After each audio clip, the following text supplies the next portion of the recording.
নির্বাচকদের পছন্দের ক্রিকেটার ছিলেন না নাসির হোসেন, তাই জাতীয় দলে জায়গা হারানোর পর আর সুযোগ পাননি লাল সবুজের জার্সিতে খেলার।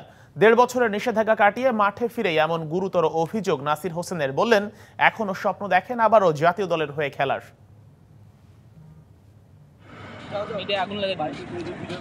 আগুনের এই তীরটা ছুটতেই যেন 1.5 বছরের নিষেধাজ্ঞা কাটিয়ে মাঠের ক্রিকেটে ফিরে গণমাধ্যমের মুখোমুখি নাসির হোসেন।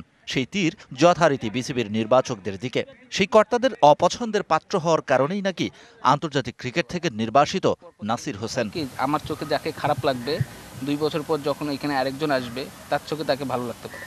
আপনি যদি এখন 9-10 বছর ধরে যদি একই জায়গায় থাকেন, আমি যদি যারে পছন্দ করব না তার তো ক্যারিয়ারই শেষ হয়ে গেল অলমোস্ট। তা আমি মনে করি যে আমার ক্ষেত্রে এই জিনিসটা হয়েছে। 2021 সালে আবুধাবি টি-20 খেলার সময় নিয়ম ভঙ্গ করে আইফোন উপহার নেন নাসির। তবে কে দিয়েছে এবং কেন দিয়েছে এসব প্রশ্নের সদুত্তর আইসিসিকে দিতে পারেনি নাসির। তারপরই এই ক্রিকেটারকে নিষিদ্ধ করা হয় 1.5 বছরের জন্য।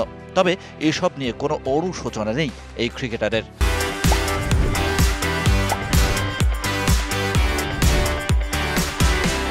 লাইফে আরেকটু কেয়ারফুল হলে মানে ক্যারিয়ারটা সমৃদ্ধ হতো কিনা এরকম কেয়ারফুল আমি আলহামদুলিল্লাহ যেমন ছিলাম ভালোই ছিলাম। আমার খেলাধুলা নিয়ে তো কোনো কমপ্লেন ছিল না। না আমি ইনডিসিপ্লিন ছিলাম, না আমি খেলাধুলায় ফাঁকি মারছি, এরকম তো কোনো কিছু ছিল না। আমার লাইফ ভাই আমি কীভাবে লিড করি সেটা হচ্ছে আমার ব্যাপার। টাইগারদের হয়ে 19 টেস্ট, 65 ওয়ানডে আর 31টি টি-20 খেলা নাসির এখনও স্বপ্ন দেখেন জাতীয় দলের হয়ে খেলার। তার জন্য পারফরম্যান্স আর ফিটনেস দুটোতেই উন্নতির কথা বললেন এই 33 বছর বয়সী ক্রিকেটার। কত বছর ক্রিকেট খেলতে চান এবং এই খেলার জন্য আসলে ফিটনেসটা আরও উন্নতি করা জরুরি কিনা? না, অবশ্যই ফিটনেস। আমি একটু ওয়েট গেইন করতে, আমার ফিটনেস তো অবশ্যই ইম্পর্টেন্ট। আর খেলতে চাই যতদিন, ক্রিকেট খেলা তো আর হুট করে ছাড়তে পারবো না, কারণ যেই খেলা হচ্ছে ছোটবেলা থেকে খেলে আসে।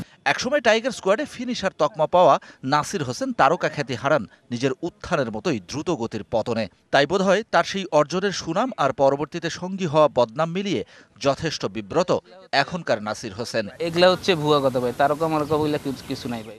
Shahan Papon, DBC news, Dhaka.